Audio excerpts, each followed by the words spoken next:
Effectivement, je suis revenu particulièrement par rapport au thème sur le chapitre 16 de l'Évangile selon Saint Jean, où ce thème a été tiré.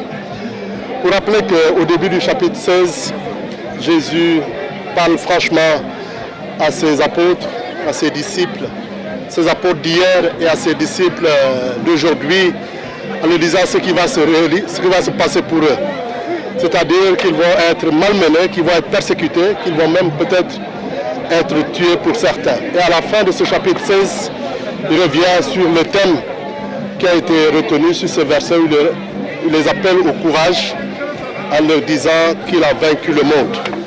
Le monde, je l'ai dit dans mon homélie, selon le Christ, c'est ce monde qui a été créé par Dieu, ce monde qui est aimé de Dieu, cette humanité qui est objet de prédilection et où Dieu a envoyé son Fils pour sauver ce monde-là, puisque ce monde est aussi, est encore sous l'influence du mal et du malin. Et donc, ce monde qui peut être rebelle à l'action de Dieu, qui peut être rebelle à la parole du Christ. Le Christ, en parlant ainsi à ses apôtres, il leur montre qu'il a déjà vaincu, puisque après avoir adressé à ses disciples ces paroles, lui-même est passé par la mort et il est ressuscité. Et après sa résurrection, c'est sûr que pour ses disciples, ces paroles qu'il leur a adressées la veille de sa mort devaient avoir une signification particulière parce qu'ils ont vu concrètement ce que ça signifiait. Il est passé par la mort, il est ressuscité. Il a vaincu définitivement le mal et il nous invite à le suivre sur ce chemin. Mais en ne nous couvrant pas d'illusions, en nous montrant que le chemin sera difficile, il a été pour lui, il le sera aussi pour nous, mais il nous invite au courage. Et c'est ce que j'ai voulu rappeler aux jeunes, en leur disant de se méfier des prophètes qui leur donnent l'impression d'une vie tranquille, d'une vie calme, d'une vie sans difficulté. Il n'existe pas de vie sans difficulté.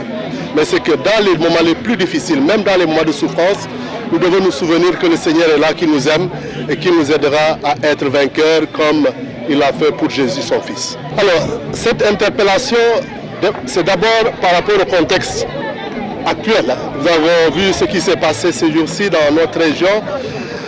Nous nous inclinons sous la mémoire de ceux qui sont tombés dans le champ de l'honneur en défendant notre pays. Et ça a été aussi l'occasion, puisque hier, les jeunes ont été entretenus sur la question de la drogue et ses conséquences par un spécialiste, le professeur Benoîtine, qui non seulement est spécialiste de ces questions, mais qui a notre région comme lieu de travail, lieu d'enquête. Donc ce qu'il dit correspond réellement à ce que nous vivons ici.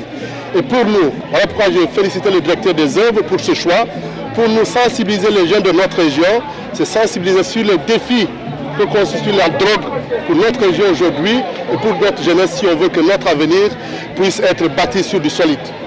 La drogue, tout comme les alcools, consommés de façon excessive, amène à vivre dans l'illusion. On ne peut pas construire son avenir en s'enfermant dans la drogue, en s'enfermant dans l'alcool. Voilà pourquoi j'ai tenu à attirer l'attention des jeunes par rapport à tous ces risques qui doivent être pris au sérieux, pour que leur avenir ne soit pas compromis. Je suis fier de cette jeunesse qui a répondu et j'espère que les appels qui ont été lancés vont être entendus et vécus réellement. Parce qu'une chose est de lancer un appel, une autre est que chacun s'en fasse un devoir, une mission de répondre parce que l'appel est lancé pour le bien de tous. D'abord pour le bien des jeunes et pour le bien de notre pays. Donc je suis revenu sur l'appel que j'avais lancé l'année dernière aux jeunes par rapport au travail, par rapport à la terre, en revenant sur l'échange que j'ai eu hier avec le Premier ministre, M. Ousmane Sonko, qui me disait il aurait rajouté dans mes armoiries un petit tracteur à côté du Kajandu et j'ai trouvé qu'il avait tout à fait raison. Je l'ai dit dans mon homélie, nous avons été la génération du Kajandu comme instrument de travail, un travail qui est certes difficile. Aujourd'hui, la jeunesse doit pouvoir compter sur d'autres moyens qui permettent de produire plus important et plus grand, c'est-à-dire le tracteur. La mécanisation de notre agriculture devrait permettre aux jeunes de s'y investir et d'y trouver leur récompense. Et si aussi on met à leur disposition des moyens pour le faire. Voilà pourquoi je sais que l'État est dans cette dynamique. J'encourage les jeunes à suivre tout ce qui va leur être proposé pour un retour à la terre, pour que nous puissions vivre dignement. Voilà donc pourquoi je suis revenu sur l'appel que j'avais lancé aux jeunes l'année dernière lors de JMJ à Moulombe. L'éducation, je suis revenu et c'était un de mes premiers points d'assistance dans mon homélie, en disant aux jeunes, nous sommes dans un pays où le système éducatif est régulièrement perturbé. Et nous sommes une région, la région de Ziguinchor, qui en souffre énormément. Et je pense que la faiblesse des résultats scolaires, malgré le taux de scolarisation qui est important, peut être due à ces perturbations-là. Et d'inviter les jeunes à réfléchir lorsqu'il est question de manifestation. Surtout lorsqu'il est question de déserter la classe, lorsqu'il est question de déserter l'école. De se demander si ce que nous revendiquons d'abord est possible, si ça peut se réaliser dans l'immédiat ou si ça peut attendre un autre moment pour ne pas perdre du temps inutilement à aller dans des manifestations tout en sachant que ce que nous demandons n'est pas possible. Voilà pourquoi j'ai invité aussi à réfléchir à d'autres types de manifestations. Est-ce que le fait d'arrêter l'école pendant des jours et des jours est la seule solution pour nous faire entendre? Peut-être qu'il y a d'autres moyens qu'il faudrait explorer. Et j'invite les jeunes, particulièrement les jeunes chrétiens, à être avec leurs frères et sœurs dans le système éducatif des acteurs de paix.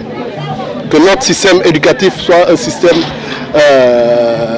tranquille où les jeunes puissent étudier tranquillement pour préparer leur avenir. Une seule journée perdue ne peut jamais être attrapée. Donc voilà aussi l'appel que j'ai lancé, particulièrement aux jeunes de Ziguinchor, parce que nous savons que nous sommes aussi une des régions où la contestation est la plus régulièrement marquée et manifestée. Il faudrait qu'on réfléchisse à tout ce que nous perdons à travers toutes ces formes de manifestation. Voilà, donc d'abord je félicite et remercie le doyen de Bignona qui a organisé cette année, la paroisse de Kafountine, qui nous a reçus à la frontière avec le pays voisin, la Gambie. Nous allons repartir vers l'autre bout de notre diocèse, c'est-à-dire Ziguinchor et les environs de la Guinée-Bissau. Voilà, Ziguinchor va organiser les JMJ de l'année prochaine. Je voudrais rappeler aux jeunes la signification de la croix, comme je l'ai dit dans l'homélie.